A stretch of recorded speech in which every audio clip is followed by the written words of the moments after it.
Bueno, a ver, ahí estamos.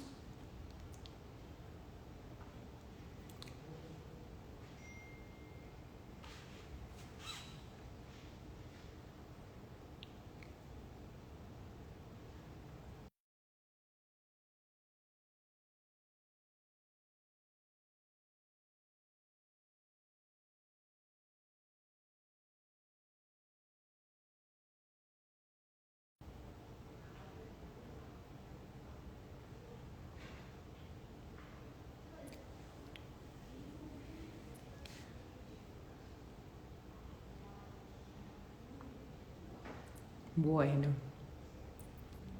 las 7 en punto.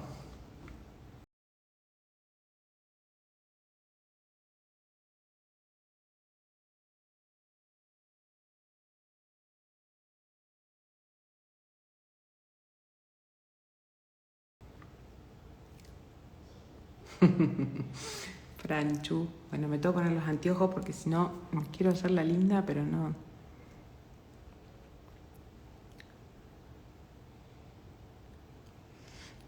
Esperen un poquito.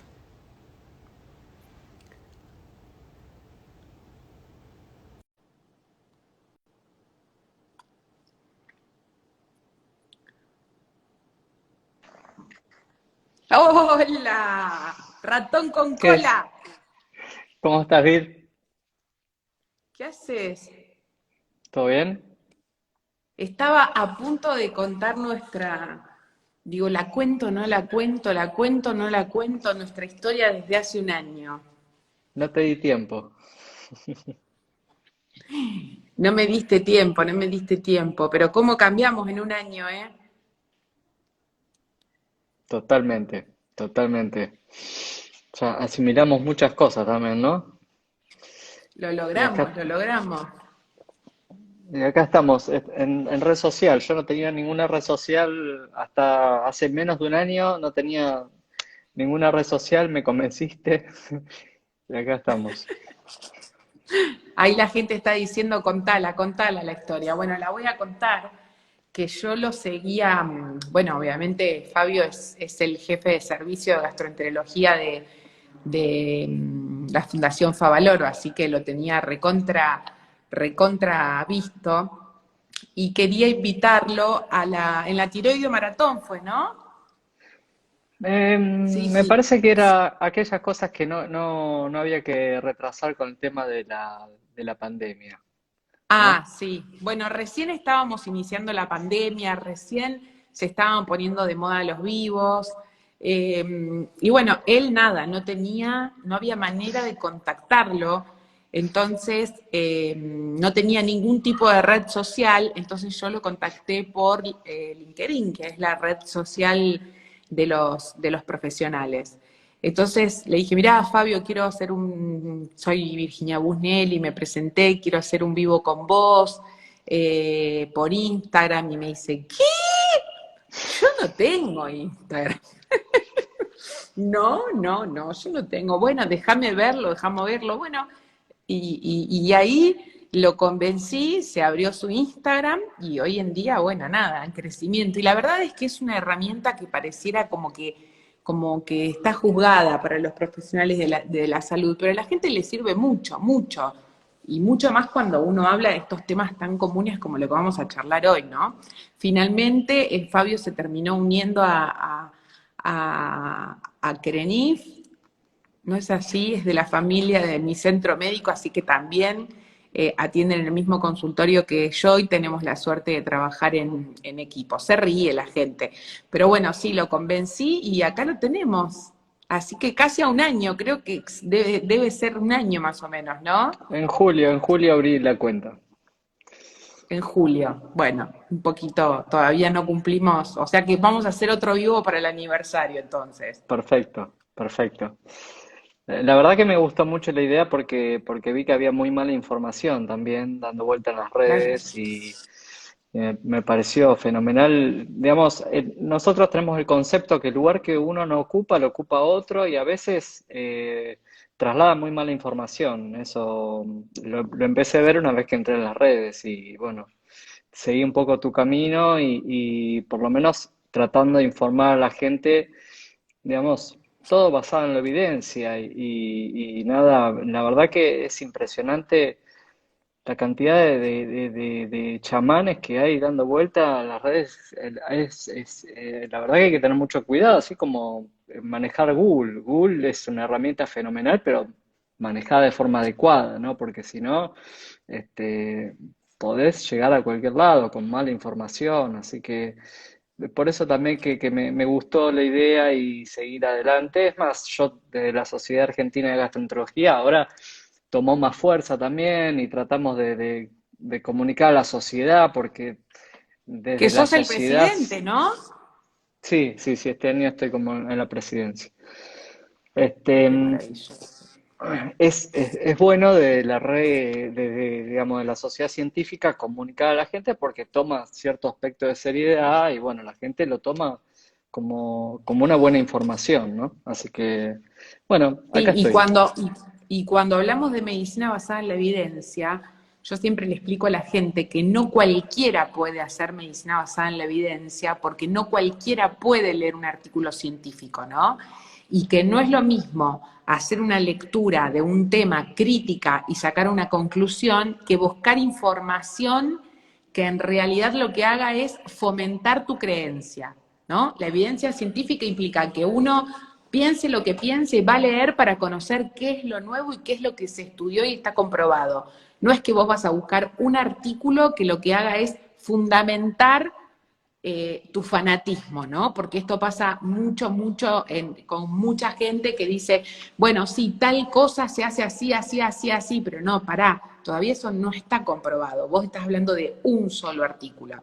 Que exista un solo artículo y que no sea leído por un médico, no quiere decir que la conclusión sea válida. Y un montón de cosas que hay que conocer de la investigación científica para poder hacer lectura crítica. Por eso yo también le digo a la gente, ojo con el tema de los fanatismos, porque en la ciencia es muy dinámica, todo va cambiando, ¿no? Y lo que uno dice en un momento después puede comprobarse algo distinto. Donde hay un fanatismo ahí, volá, les digo yo, porque lo más probable es que no, es que sea más una ideología de la persona que te lo está transmitiendo que ciencia. La ciencia es otra cosa.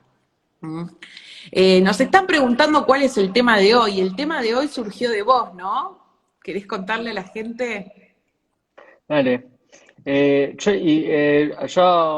apoyo un poco lo que decís, el fanatismo no va en ningún nivel, ¿no? Y eso está bueno también porque lo que mencionabas vos es la lectura crítica, saber interpretar bien un trabajo, inclusive cuando uno está llevando adelante un trabajo científico y los resultados no son los que uno espera, también publicarlos, Lo porque que eso espera, claro. sirve, claro, eso sirve también para decir, esta hipótesis está rechazada y es todo lo contrario, y eso que a los médicos no nos gusta, los médicos nos gusta el exitismo, pero mostrar una hipótesis que es nula también está muy bueno.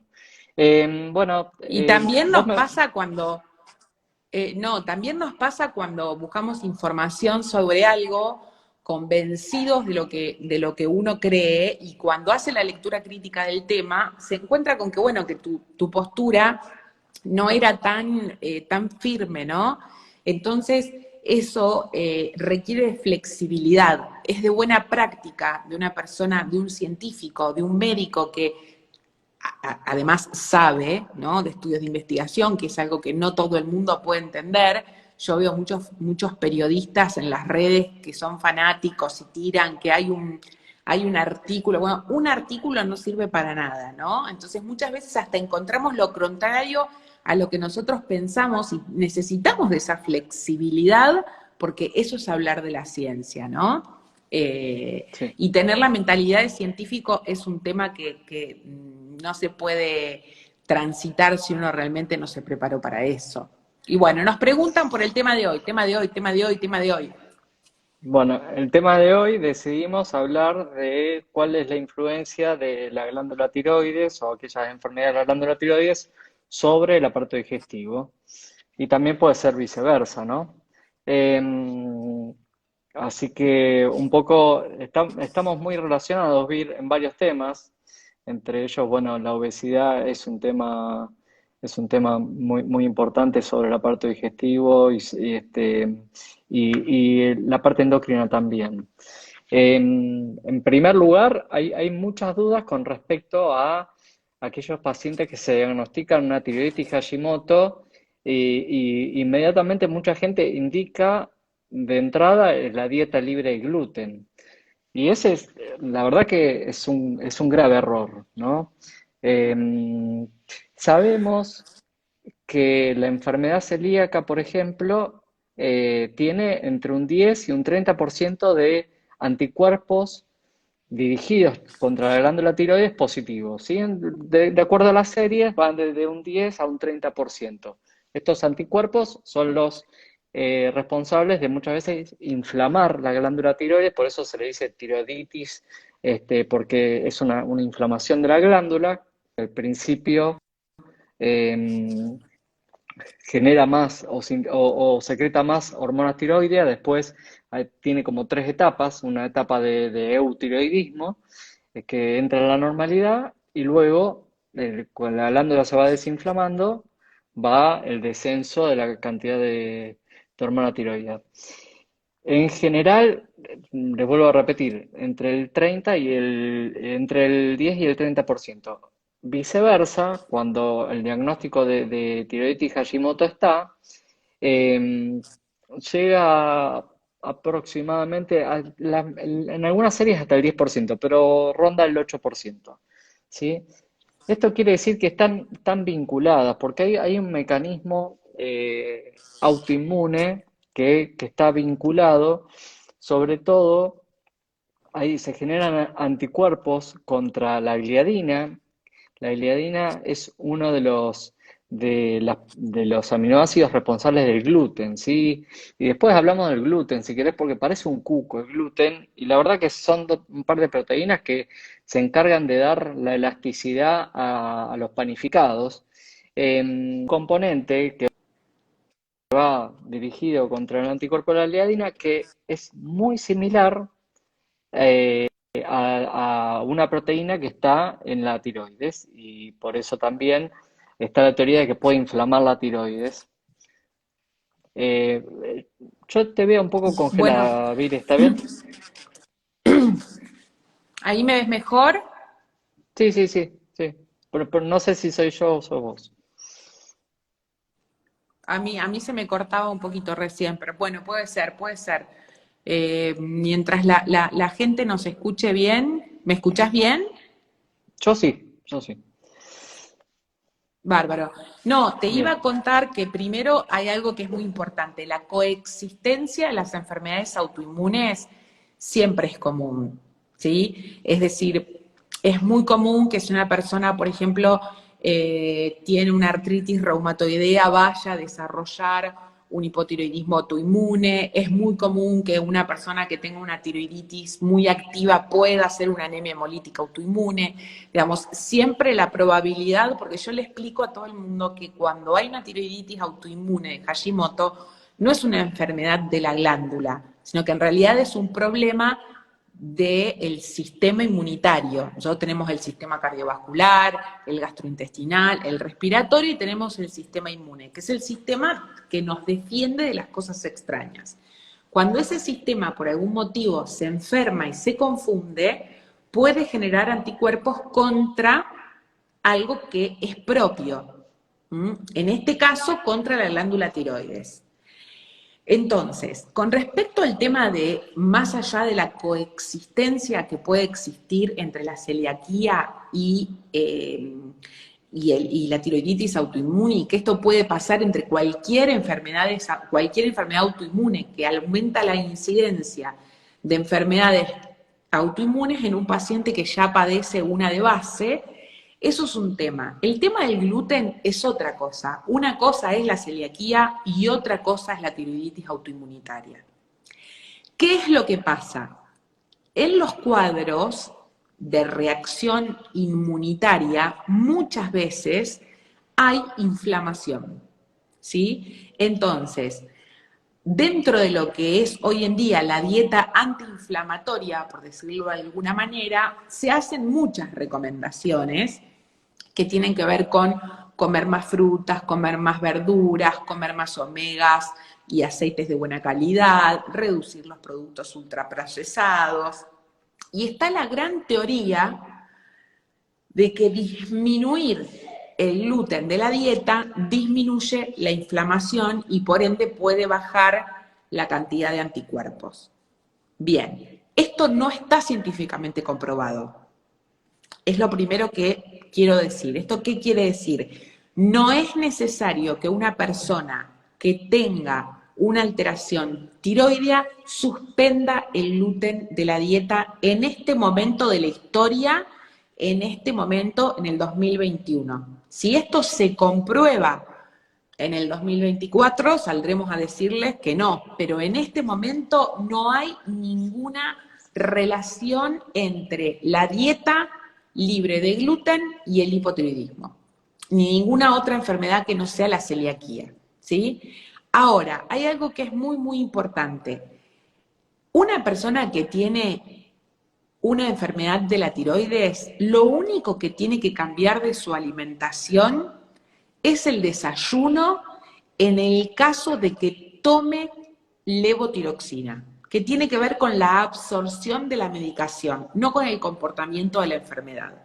Por lo tanto, una persona con un problema de tiroides que no tenga una enfermedad concomitante, que no sea intolerante a la lactosa, que no sea celíaco, no tiene por qué variar la dieta, ni van a cambiar sus síntomas por modificar la dieta. Es clarísimo, ¿Se es entendió? clarísimo. Sí, perfecto, perfecto. Lo que pasa, y justo ahí estaban escribiendo digamos, ya su endocrinólogo consumía gluten porque se hizo el diagnóstico de tiroides Hashimoto. Y la verdad que justamente no pasa por eso, pasa por hacer el diagnóstico adecuado, por lo menos descartar la enfermedad celíaca antes de comenzar la dieta libre de gluten. Mínimamente, una vez que se hace el diagnóstico de tiroides Hashimoto, es pedir anticuerpos específicos para enfermedad celíaca, no solo para enfermedad celíaca, sino también para descartar otra entidad que es la sensibilidad al gluten, que si querés después, si tenemos algunos minutos, podemos hablar de todo esto. Y si Yo es tengo la suerte en necesario, el consultorio de que te los mando a vos. sí. Pero Pero sí les digo, no suspendas el gluten hasta no verlo a Fabio porque es importantísimo que lo estés comiendo en el momento en el que se hace el análisis de sangre. No suspendas nada, que un médico realmente te haga el diagnóstico, ¿sí? Y hay que tener mucho cuidado con esto de que te suspende comer tal cosa, porque eso más bien tiene que ver con el fanatismo personal del profesional. No hay evidencia científica que diga que si tenés una enfermedad autoinmune que no sea celíaca, tenés que suspender en la dieta el gluten. Por el momento no existe esa recomendación. excelente. Lo otro que puede pasar es que sea celíaco, porque hay una asociación, dijimos, y en ese caso, si es celíaco, obviamente en el momento que empieza el tratamiento, puede mejorar la absorción de la levotiroxina y en ese caso sí, hay que ajustar la dosis porque vas a encontrar que en el dosaje aumenta mucho la hormona porque mejora la absorción. Nos pasa con las hormonas, nos pasa con otras medicaciones, en el cual Tal el cual. paciente una vez que empieza a mejorar la absorción, hay que ajustar todas las dosis. ¿Sí? Sí, sí, sí, ni Eh, hablar, ni hablar. Pero eso pasa en un montón de patologías en las cuales un paciente hipotiroideo, como cualquier otra enfermedad que está tomando una medicación por vía oral, en determinadas situaciones clínicas se puede entorpecer la absorción de la medicación, ¿no? Pero no es tampoco específico del hipotiroidismo. ¿Mm? Lo bien. que te iba a contar, sí, No, acaban de escribir algo muy interesante, porque a también se ver. presta confusión. Dice que obviamente tiene tiroides Hashimoto, no es celíaca, hay que ver si no es celíaca, ¿no? Porque muchas veces los diagnósticos se hacen mal y las harinas le hacen mal y las dejó.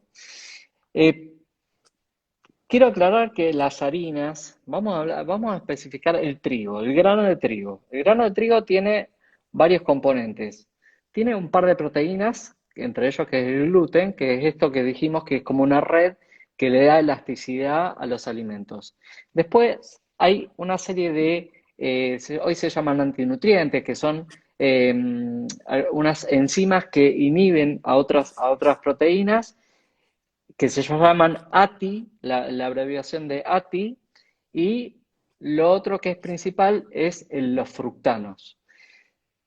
Probablemente cuando una persona come bastante harina, se saturan los canales de absorción de los fructanos y ese fructano, que es un azúcar de cadena corta, llega al colon. Cuando este fructano llega al colon, es fermentado por la flora intestinal, por la microbiota. Y eso genera un disconfort muy grande, genera distensión, gases, a veces puede generar diarrea. Entonces muchos pacientes asumen que son celíacos o que son sensibles al gluten porque suspendieron la harina y mejoraron. Y no pasa por ahí, sino pasa porque hay una intolerancia alimentaria y eso tiene que estar asesorado.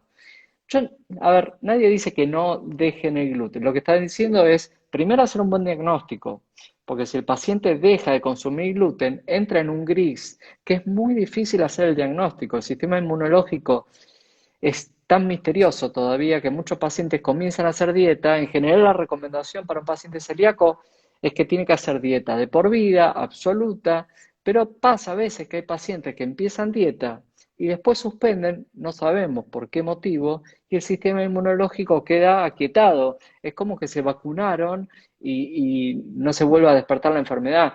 No es la mayoría de las veces, pero me estoy refiriendo que una vez que empieza la dieta, la verdad que el diagnóstico se torna muy dificultoso. ¿Mm? Exacto. Lo que les iba a decir es que esto no quiere decir bajo los profesionales de la salud lo que hacemos son recomendaciones. No juzgamos las elecciones personales de los pacientes. ¿Esto qué quiere decir? Si alguno de ustedes, por decisión personal, dejó el gluten, o dejó los lácteos, o dejó... Eso para nosotros está absolutamente respetado porque nosotros respetamos las elecciones de nuestros pacientes. Lo que sí les decimos qué es lo que está recomendado de acuerdo a cada situación. Ahora, si ustedes se sienten mejor y lo hicieron, por supuesto van a tener siempre el apoyo del profesional que los acompañe. Yo siempre les digo, cuando el profesional los quiere convencer de que ustedes hagan lo que el profesional quiere, ahí no es así. Nosotros damos recomendaciones, ustedes toman las decisiones. Nosotros solo indicamos y explicamos de qué se trata cada cosa. Hablaste de la microbiota y esto es algo que en ningún vivo quiero dejar pasar. ¿Sabes qué tendríamos que hacer? ¿Viste que ahora los vivos se pueden hacer de a tres? Tendríamos que hacer un vivo juntos con Vinderola, la verdad. Bueno, yo lo quise invitar, le digo, Gabriel, mirá, veamos qué experiencia tenés con tiroides. Me dice, la verdad tengo que buscar ninguna, le digo, porque voy a hacer un vivo con Virginia y me gustaría invitarte, pero ningún problema, ningún problema. Inclusive hay uno de los temas que vamos a hablar ahora que tiene que ver con la tiroides y el aparato digestivo, que tiene que ver con el SIBO, con el sobrecrecimiento bacteriano, así que Ujú. vamos a hablar un poquitito de eso. Pero lo otro, y para cerrar el tema de la enfermedad celíaca, es que la verdad es que el gluten ganó mala fama por todo esto. Pero el gluten, la verdad, es que no es inflamatorio. Son proteínas que son responsables de mantener el alimento, la estabilidad en el alimento. Ahora, el tema pasa por lo que genera el disconfort de la intolerancia alimentaria, pero ganó mala fama y ahora está con algunos médicos lo mencionan como que es inflamatorio. Y la verdad que es inflamatorio cuando hay una reacción inmunológica, si no, no es Exacto. inflamatorio. Cuando hay una ¿Mm? patología, ¿no? En contra del Exactamente, gluten.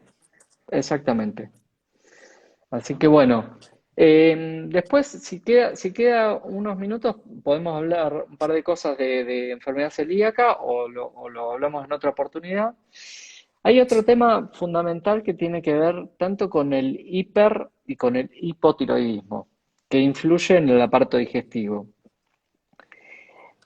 El hipertiroidismo, que es por ahí lo que menos uno ve, puede generar en el aparato digestivo diarrea, porque la hormona tiroidea influye directamente sobre lo que nosotros llamamos peristaltismo, que es la velocidad, las contracciones que se generan en el intestino, y la velocidad de estas contracciones está influenciada por los niveles de hormona tiroidea.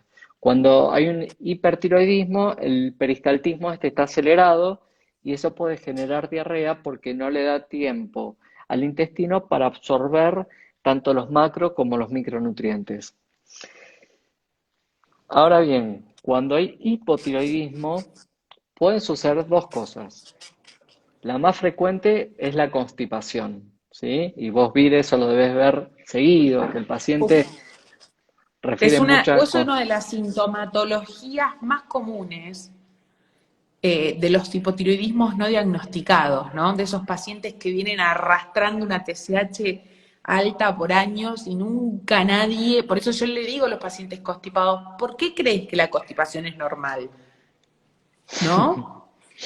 Claro, totalmente. Es igual que la anemia, ¿no? La anemia no se estudia, se da hierro y listo. claro. No, che, yo estudio la anemia, muy bien la estudio, ¿eh? No, no, no, no, está bien, pero en general llegan pacientes, Sí, no, sí, tengo sí. anemia. De hecho, lo mismo pasa con el hipotiroidismo. Cuando vos le preguntás a los pacientes, sí, porque me diagnosticaron hipotiroidismo a los 19 años y desde ahí tomo levotiroxina. ¿Y cuál es la causa de tu hipotiroidismo? No, nunca me dijeron cuál era la causa. O sea, que no saben por qué tienen hipotiroidismo. Bueno, lo Ajá. mismo pasa con la mayoría de las cosas. No, doctora, yo soy anémica de toda la vida. Bueno, pero ¿qué anemia? ¿Cuál es la causa? Bueno, este es un gran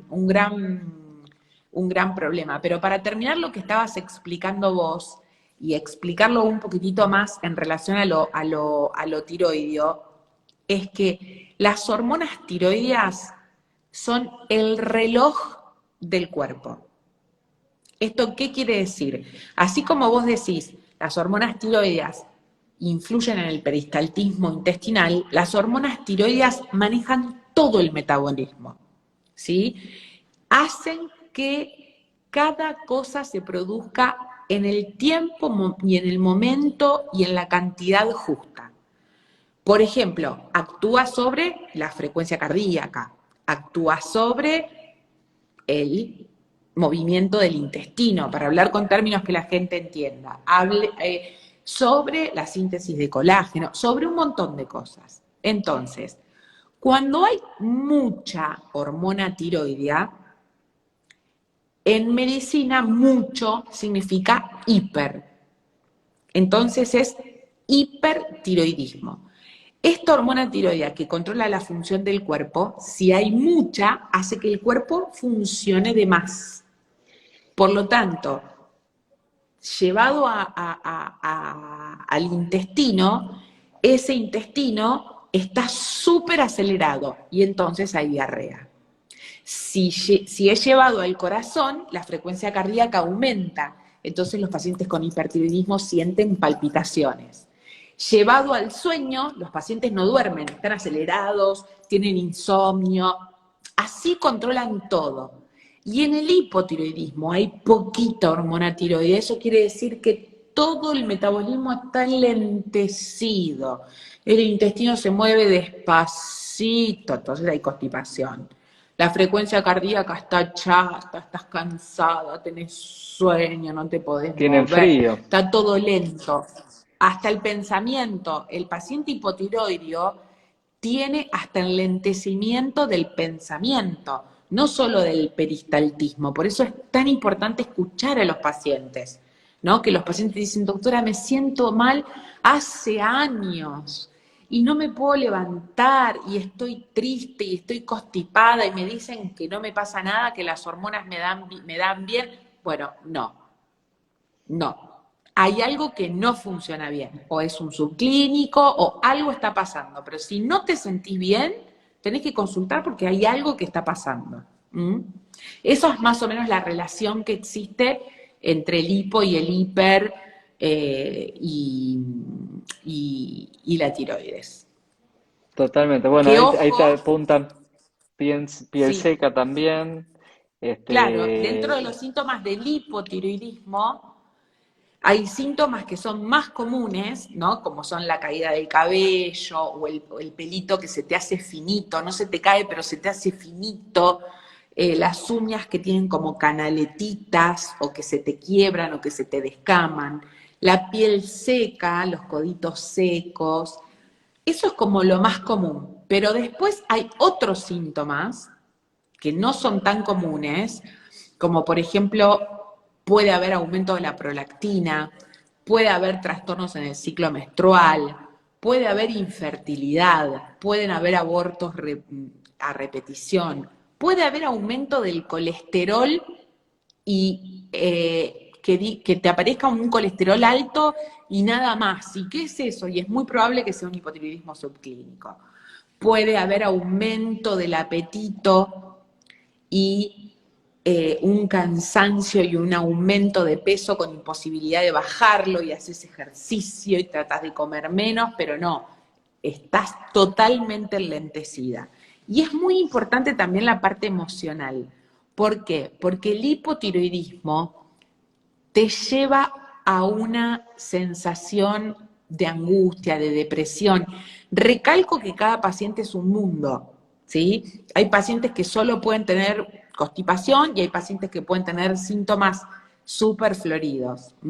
Pero bueno, depende de cada... Hay muchos síntomas que pueden ser un hipotiroidismo. Y ojo con esto, porque cuando hablan del hipotiroidismo subclínico, el hipotiroidismo subclínico no quiere decir que el paciente no tenga síntomas, ¿sí? Es decir, un paciente, es muy difícil explicar cuál es la diferencia entre el hipotiroidismo clínico y subclínico, pero para que la gente entienda, nosotros tenemos todo lo que es tiroideo, ovárico, testicular, es decir, todo lo que es glandular está comandado por el cerebro. En el cerebro se libera una hormona que se llama TSH. Esa TSH, que se libera en la hipófisis, va a estimular la glándula tiroides. Y la tiroides libera T3 y libera T4. Si por algún motivo la tiroides está funcionando lenta, por ejemplo porque un anticuerpo la está atacando, la hipófisis se pone las pilas y como el cuerpo es tan sabio, empieza a estimular y levanta la TSH. Aumenta mucho la TSH para despertarla a la tiroides, pero las hormonas tiroides están normales. En ese caso, cuando hay hormonas tiroides normales con la TSH alta, hay un hipotiroidismo subclínico. Eso se llama subclínico, que la hormona tiroidea no bajó, pero sí el paciente puede tener sintomatología. Y este es el problema, cuando el paciente tiene un hipotiroidismo subclínico que todavía no está en valores para medicar y al paciente lo tienen sintomático. Uno de mis jefes, cuando yo estudié endocrinología, me decía, Virginia, la clínica es soberana. No importa que el valor de TSH no sea el que vos necesitas, pero si el paciente necesita levotiroxina, lo tenés que medicar, porque excelente. un paciente bien tratado es un paciente que se siente bien. Entonces, ahí me están preguntando, ¿cómo se medica un subclínico? Depende de muchas cosas cómo se medica un subclínico, pero lo más importante es la sintomatología del paciente y cómo interrumpe en su calidad de vida ese síntoma, ¿no? Porque hay personas que por ahí dicen, no, todavía no estás en rango de medicarte, pero no puede embarazarse y le pones un poquitito de levotiroxina y a los 3 meses te cae embarazada. Entonces, esto es importante, ¿no? Esto es con respecto al hipotiroidismo. El hipertiroidismo se trata de otra manera distinta. Bien. En gran parte, la verdad, somos responsables los médicos también, ¿no? Vir digamos, el subdiagnóstico de la anemia, el subdiagnóstico de por qué hay un hipotiroidismo. pacientes que la verdad dicen, bueno, mire doctor, yo fui al médico, me controló y lo que hizo fue medicarme. Bueno, parte de nuestra responsabilidad tiene que ver con nosotros los médicos, ¿no? No todo el Sí, mundo con tiene la nosotros y creo que curiosidad. también el sistema sanitario, ¿no? Porque recién escuchaba, digamos, yo suelo defenderlos a mis colegas, pero recién escuchaba, me dieron levotiroxina y no me dijeron cómo la tenía que tomar. Bueno, probablemente lo que muchas veces pasa, y en esto hablo del sistema sanitario, es que hay médicos que atienden 50 pacientes por hora, Fabi, entonces muchas veces Sí, complejo. generar mucho diálogo es complejo, entonces no siempre es tan culpable el médico, sino el sistema en el que trabaja el médico, ¿no? Cómo estamos obligados a trabajar, el poco tiempo que le podemos dedicar, las condiciones infrahumanas en las que trabajamos. Me parece que tiene que ver más eso, Sí. ¿no? Si hubiese más médicos en el servicio de endocrinología del hospital, y bueno, podríamos atenderlos media hora y no tendríamos que atender 50 pacientes en una mañana. Pero Sí, bueno, así es. me Así es. parece que sí, es culpa de los médicos y me parece que la culpa más grande es del sistema sanitario, porque los médicos argentinos estamos muy bien formados.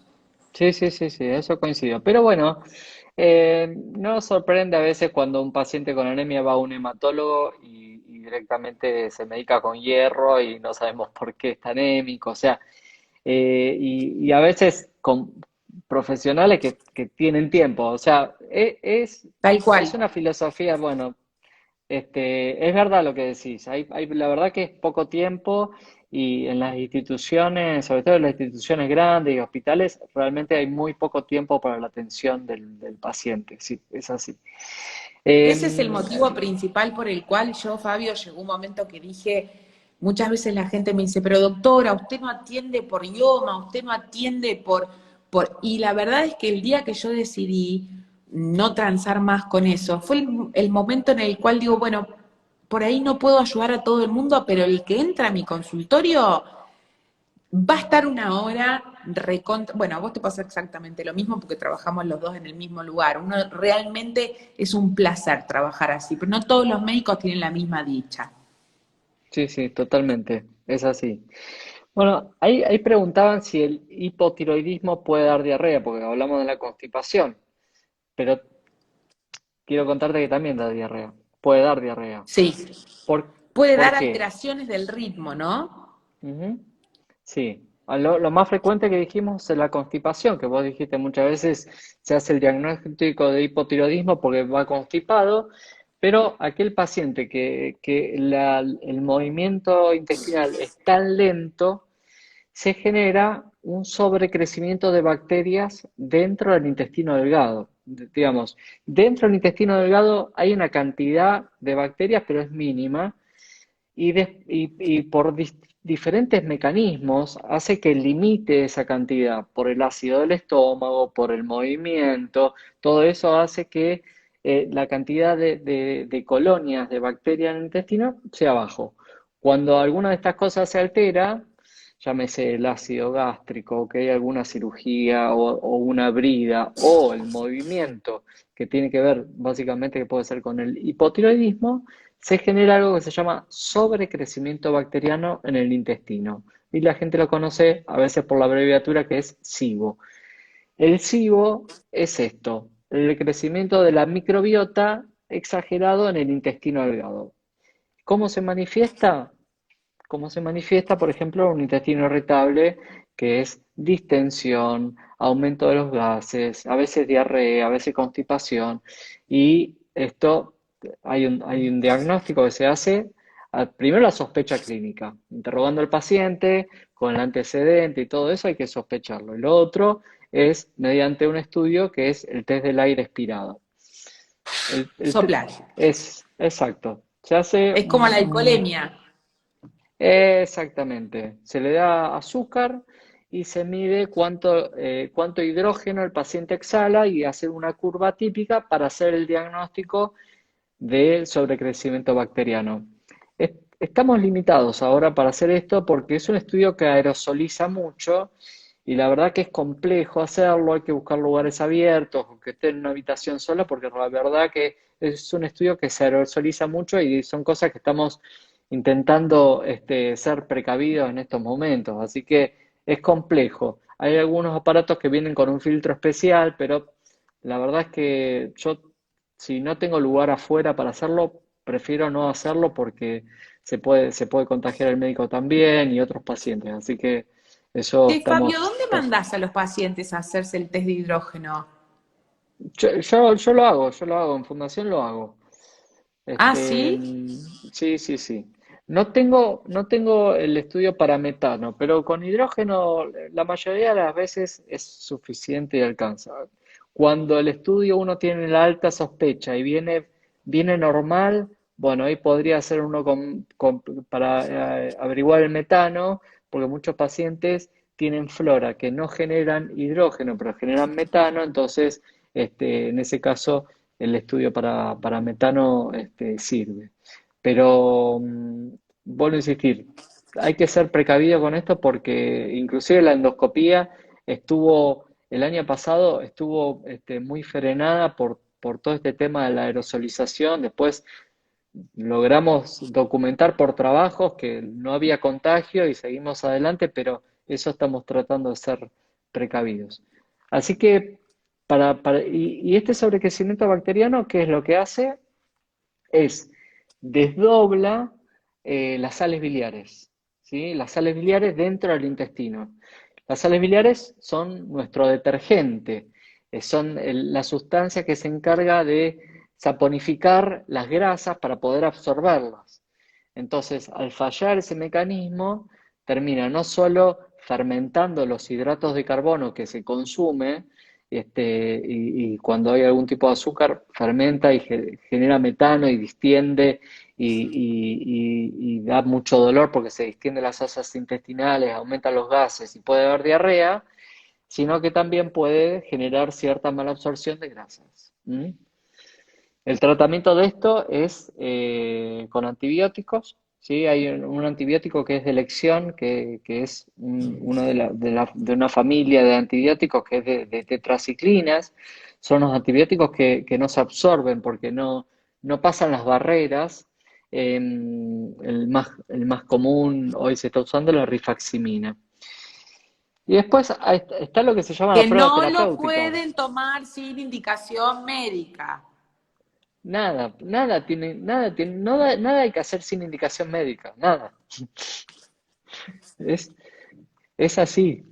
Y No, a mí también siempre me existe, preocupa porque la distensión abdominal es una preocupación tan grande para tantas mujeres que siempre me da miedo de que se vayan a medicar o que vayan a caer en manos de cualquiera. Tengan mucho, mucho, mucho cuidado, que la salud es muy fuerte, pero es muy débil también. Tienen que siempre estar en manos de un especialista y de una persona que saben que los está cuidando. Esto es fundamental, porque si no, a veces van a la farmacia y dicen, doctora, ¿me das algo para el SIBO? Y le venden el probiótico más caro del mundo. Y no, vayan al médico, ¿sí? En vez de gastar en cualquier cosa, vayan al médico. Esto es fundamental. absolutamente, absolutamente. Es así. Y bueno, y tenemos un tema más en común que tiene que ver con la medicación. Vos recién mencionabas que aquel paciente que toma levotiroxina a la mañana puede tener interacción con otras medicaciones, ¿sí? Sí, sobre todo con los antiácidos. Ahí va, No ahí va. sabes, es un dolor de cabeza para mí ese. Doctora, Ahí me va. dijeron que tengo que tomar el omeprazol en ayunas y la levotiroxina también, entonces los tomo juntos. ¿Lo escuchás vos? ¿Eso? Es permanente, es permanente. Pasa que la verdad que la cantidad de personas que consumen hormonas tiroideas y antiácidos es muy grande. Entonces, es acá cuando hay que Bueno, te voy a trabajar decir en una cosa, equipo. Fabio. Hay muchos pacientes medicados con levotiroxina que no lo necesitan. Y hay muchos pacientes que necesitan levotiroxina y no están medicados. Es increíble yo la cantidad de pacientes que le digo, no, mira, vos estás tomando levotiroxina, pero no la necesitas. Me dice, doctora, ¿me está diciendo en serio? Y sí, efectivamente no la necesita. Y el que la está tomando no la necesita y el que no la necesita. O sea que eso es muy importante también de chequearlo. Si no te sentís bien, si la estás tomando y no se te van los síntomas, si necesitas tratamiento y no te lo dieron, chequeen bien, porque no está bien sentirse mal. No está bien. Si vos tenés una patología tiroidea, todas las patologías tiroideas tienen tratamiento. No podés con el tratamiento seguir sintiéndote mal, bajo ningún punto de vista. Bueno, y entonces, ¿qué tomo primero? Dicen. Contales vos cómo se tiene que tomar el omeprazol. Bueno, el omeprazol obviamente está indicado en ayunas porque mejora la absorción y también tiene que ver, a ver, suponiendo que un paciente no está tomando levotiroxina, justamente la indicación es por lo menos 20 o 30 minutos antes de la ingesta, sobre todo tiene que haber una ingesta sólida porque es ideal cuando hace el pico de liberación de ácido de hidrogeniones, es cuando mejor está actuando el omeprazol. Ahora bien, lo que tenemos que hacer los médicos y lo que tienen que saber los pacientes es que no pueden tomar estas dos medicaciones juntas porque compiten a la hora de la absorción. Entonces, la indicación, y Vir puede explicar mejor esto, primero es la levotiroxina, ¿sí? Que debe ser en ayunas, y después hay que tomar el omeprazol o el esomeprazol o cualquiera de la familia de los antiácidos. Yo la verdad es que para mi tranquilidad prefiero distanciarlo mucho más que minutos, lo distancio en lo posible. Si el paciente inclusive lo puede tomar antes de la cena, para mí mejor, ¿sí? Porque de esa forma uno evita que haya confusión y que por ahí se retrasó un poco la absorción de la levotiroxina porque el estómago está un poquito más lento y también puede influenciar. Así que la verdad que si es antes del almuerzo o antes de la cena, para mí mejor. De todas formas, si se despiertan más temprano, toman la levotiroxina y a la hora toman el omeprazol, también se puede. Pero uno para tranquilidad trata de espaciarlo lo más posible. Sobre Bueno, todo, en realidad el tema es el siguiente. Hay que pensar que, hay que, pensar que para tomar la levotiroxina, el estómago tiene que estar vacío. Ese es el primer punto, porque necesita un pH específico para que se pueda absorber, ¿sí? Entonces, muchas veces me dicen, sí, yo, las chicas jovencitas, llego de bailar, me tomo la levotiroxina y me voy a dormir. No, error. Necesitas ayuno. Si vos te la estás tomando a la hora que te la tomas todos los días, pero viniste a tomarte una cerveza una hora antes, no. Por eso todos los que dicen, doctora, yo la tomo antes de acostarme. No, tenés que estar en ayuno. Ese es el punto número uno. Punto número dos, si tenés la dicha, no la dicha, ¿no? Pero suponete que vos haces algún micro despertar y te despertás a las 5 de la mañana a ir al baño, perfecto. Te tomás la levotiroxina y cuando te levantás ya podés desayunar. Pero bajo ningún punto de vista pongas el despertador para interrumpir el sueño para tomar la levotiroxina porque eso no está bueno. Cuando te no. levantás, te tomás la levotiroxina que del blister tiene que ir directamente a la boca. ¿Por qué? Porque la pastilla de levotiroxina es muy, muy sensible. Esto quiere decir que si vos sacaste la pastillita del blister y la pusiste en un pastillero, cuando la pastilla toma contacto con el oxígeno puede perder efectividad. Entonces, por eso el blister tiene ese color. Tenés que sacarlo y tomarla directo. Después es ideal tomar todos los días la misma dosis. ¿Por qué? Porque la glándula, un día 100, otro día 50, y la glándula se vuelve loca, ¿no? Un día tengo un montón, me ponen un montón de nafta, el otro día me ponen la mitad de la nafta. Entonces se vuelven locas. Ideal es tomar siempre la misma dosis, ideal es no partirla. Por eso es que hay una que viene tan graduada. La levotiroxina viene de 50, de 75, de 88, de 100, de 112, de 127. Esto es precisamente para evitar la partición. Eso es lo ideal, que no partan la levotiroxina, que toman la dosis justa y que la tomen directamente del blister a la boca, ¿sí? ¿Por qué? ¿Qué pasa si vos la partís? Si vos tomás un comprimido largo y lo partís, lo que vos tomás está fenómeno, pero lo que vos dejás fuera del blister es posible que pierda efectividad.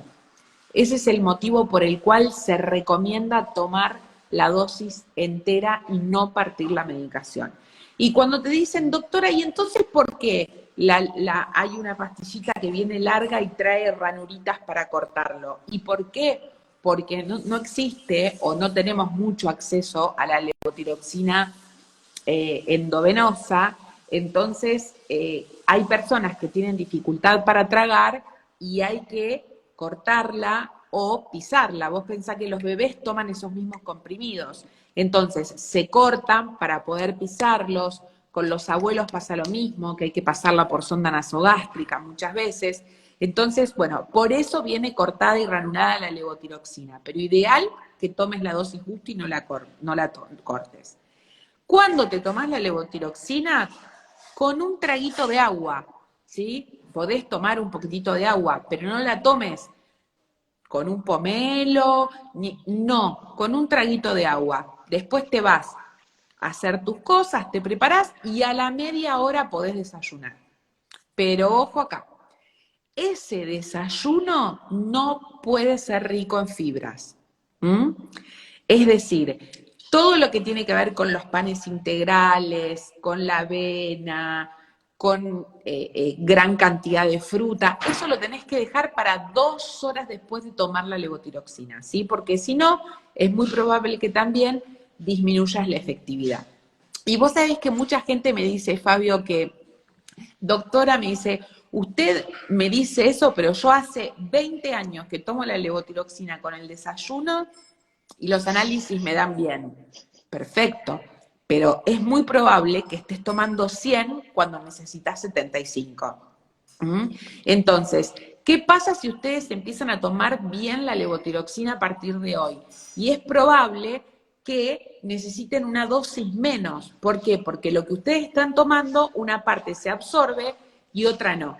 Entonces, es fundamental no tomar una dosis tiroidea exagerada cuando uno no lo necesita, ¿sí? Por eso es tan importante, ¿por qué? Porque tomar hormona tiroidea, por ejemplo, a la larga puede dar, no sé, osteoporosis.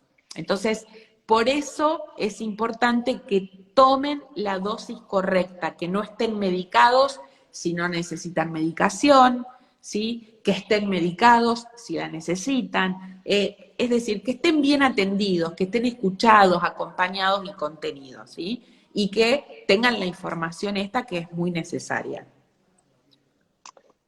Date cuenta la sencillez de esto, que para nosotros es cotidiano, pero la mayoría de los pacientes dicen que hacen todo mal.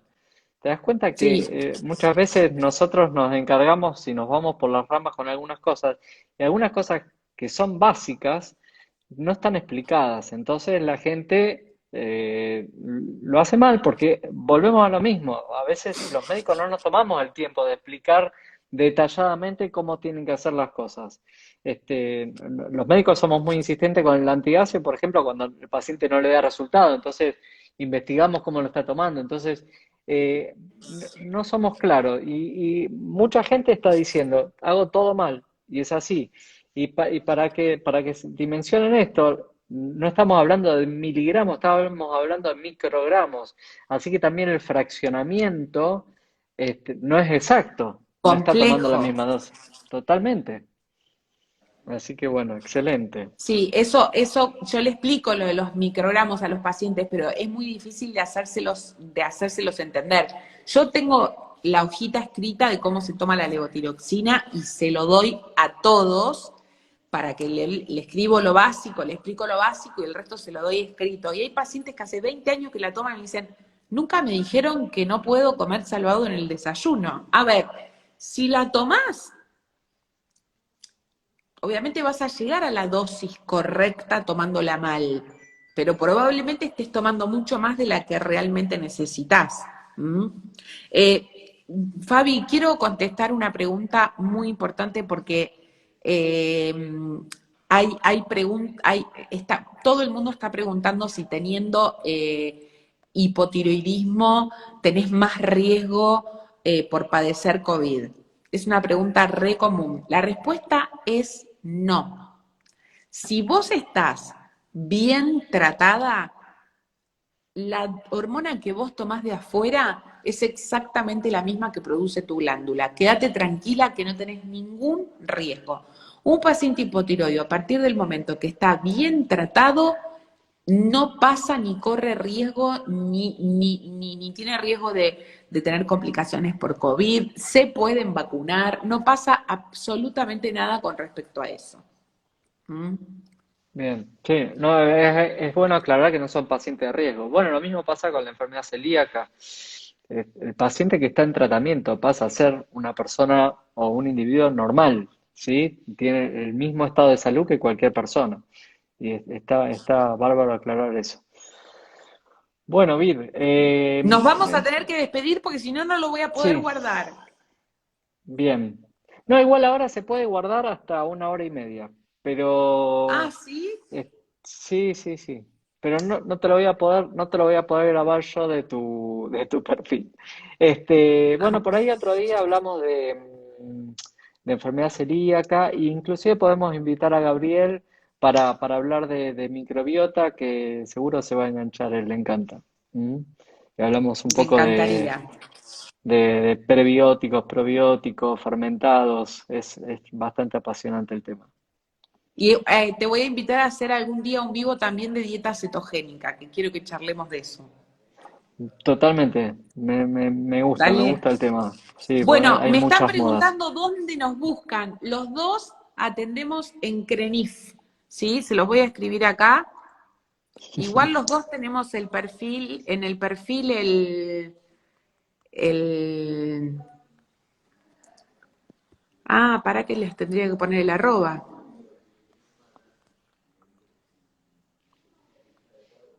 Qué capaz, si yo no Bueno, puedo, no puedo. Ahí, Crenif.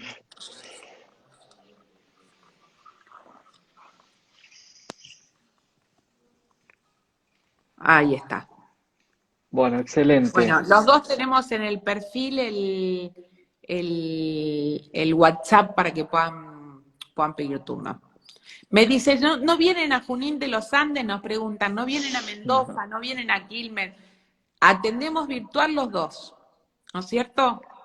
Sí, totalmente. Hoy, si hay algo que nos enseñó esto es que las distancias se acortan por la virtualidad. Tal Ahí cual. alguien se, Bueno, se, Bombón, se encargó de besos. poner nuestros perfiles. Gracias Un a beso todos por grande. acompañarnos y estar acá. Dale, Chau. besito. Bye bye.